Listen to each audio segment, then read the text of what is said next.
Mary గారు ఎవరు? రండి.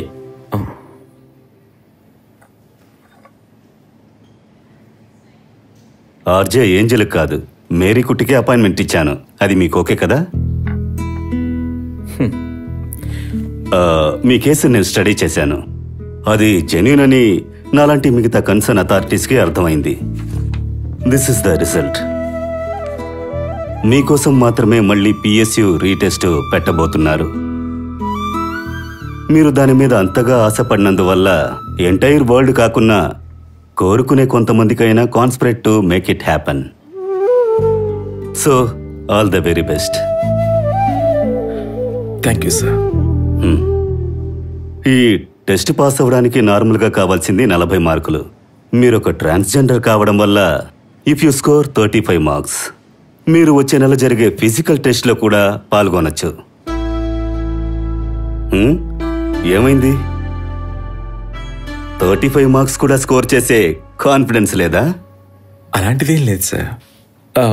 ట్రాన్స్జెండర్ అనే మాటని మీలాంటి వారు పదే పదే ఉచ్చరించడం నాకు నచ్చలేదు.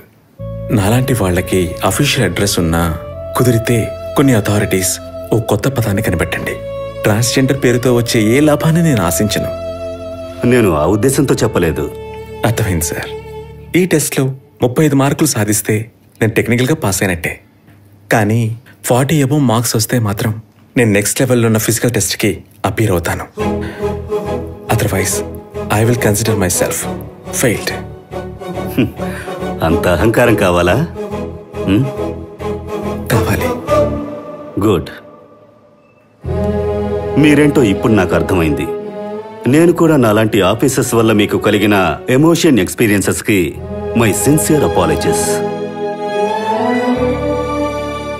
నేను సీరియస్గానే చెప్తున్నాను. అది కాదు. మరి నా దగ్గర ఒకరు క్షమించమని అడగడం లైఫ్లో ఇదే మొదటిసారి.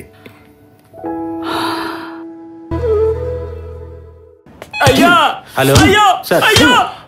సార్ సిఏ గారు ఫోన్. సిఏ గారు. సార్ సరిపోద్ది సార్.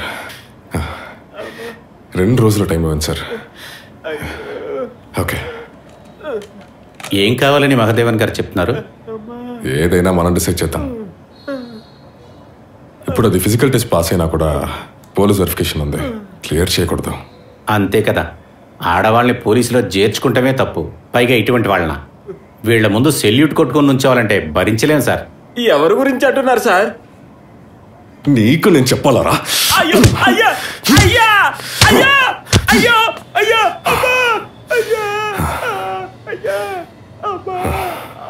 సార్ ఒకసారి గంజా కేసులు పట్టిస్తే దాంట్లోంచి తప్పించుకోవడం కష్టమేగా. ఇంతకంటే మనం ఏం చేయలేం. ఒక కేసు వేయడానికి పోలీసు వారికి కష్టమయ్యంటే, కానీ ఇది ఇలాగే ఉండకూడదు. ఏది ఇలా ఉండకూడదు? నువ్వు నోరు మూసుకొని ఉండరా. నీకు ఇచ్చిన డోస్ చాలదా?